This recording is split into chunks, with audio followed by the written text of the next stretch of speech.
I paint self-portraits because I am so often alone, because I am the person I know best, as quoted by a famous Mexican painter known as Frida Kahlo. Hi, my name is Abigail Juarez, and today I will be going in depth about Frida Kahlo's life story and the legacy she left her audience. Frida Kahlo is recognized by her signature unibrow and many self-portraits that hold deep meanings behind them. At one point in our lives, we probably heard the name Frida Kahlo or seen a portrait of her and had to think twice about what we thought about it. She was an artist known for her self-portraits that were based on her pain and hardship she faced. She endured many traumatic events that affected her mentally, emotionally, and physically. She fell in love, faced disabilities, and had a vivid imagination, all which helped to create the famous paintings known today. Kahlo was a Chicano, feminist, and LGBT icon.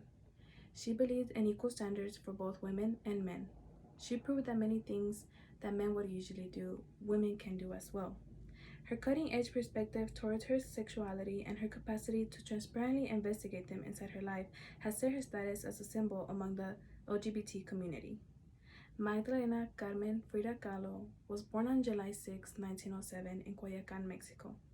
There, she lived with both of her parents and three sisters. Growing up, Frida lived in a blue house, which she later returned when she was older until her death. La Casa Azul, her blue house, is now being used as an exhibit that holds many of her artworks.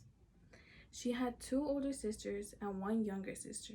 She was not really close to her mother because they both had different opinions of what was to be expected from Frida.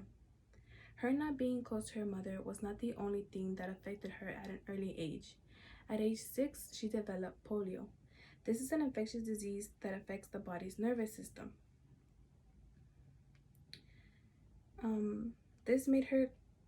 This caused her to have a limp and affecting her right leg, making it shorter than her left leg. Her school experience was also not the best either. She was sexually abused and had to attend at Mexican Revolution and the Minister of Education. There she began to study medicine and social sciences, where she grew interest in politics. At age 18, her and her lover at the time, Alejandro Gomez, were involved in a life-changing car accident. The trolley they were in collided with a passing streetcar, unfortunately killing passengers.